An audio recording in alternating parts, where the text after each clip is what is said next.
পথের ধারে বনে জঙ্গলে কত কিছু নিয়ামত আল্লাহ তাআলা দিয়ে রেখেছে, শুকরিয়া, আলহামদুলিল্লাহ, সুবহানাল্লাহ।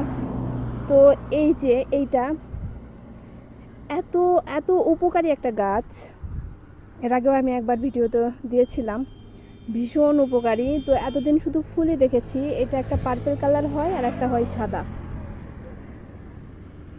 এত সুন্দর কালার, মাশাআল্লাহ।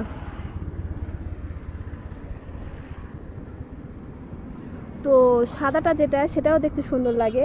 তো এতদিন শুধু ফুলই দেখেছি, ফল কখনো দেখি নাই। তো যেতে যেতে আমি দেখছি গাছে কি জানি চাঁদের মতো হয়ে আছে। হ্যাঁ, চাঁদের মতো। সামনে নাও গাড়িটা। তো দেখে একটু অবাকই হলাম যে আসলে কি। এই যে দেখেন, এই যে একদম বাঁকা বাঁকা হয়ে আছে, এত সুন্দর লাগছিল।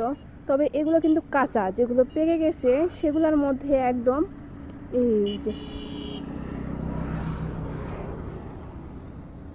তুলার মতো হয়ে আছে, একদম সফট,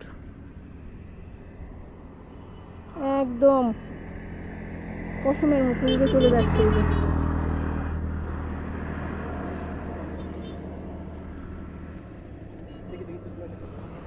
দেখো কি সুন্দর,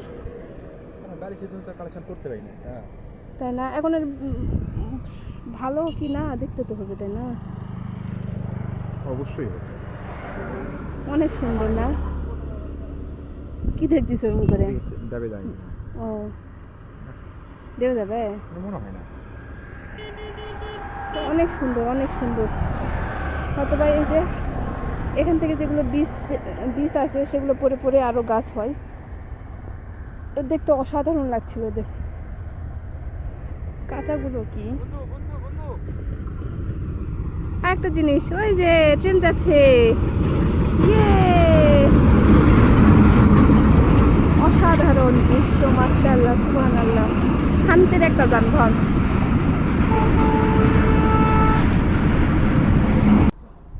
অলরেডি একটা ছিঁড়ে দু হাতে ভাঙছি, যেহেতু এক হাতে ক্যামেরা আমি ভাঙতে পারবো না। এই যে দেখেন ভিতরে সুন্দর কেবল তৈরি হচ্ছে। এই যে এইগুলা কেবল তৈরি হচ্ছে তুলার মতো এইগুলা। তো কে কে দেখেছেন এগুলা অবশ্যই জানাবেন। খুবই উপকারী কিন্তু, সুবহানাল্লাহ। আল্লাহ তাআলা ঔষধি গুণ সম্পূর্ণ একটা গাছ দিয়ে দিয়েছে। একটা নয়, হাজার হাজার কোটি কোটি গুণে শেষ করা যাবে না। তো তার মধ্যে এটি একটি। কে কে দেখেছেন আগে অবশ্যই জানাবেন। সবাই ভালো থাকবেন, আল্লাহ হাফেজ।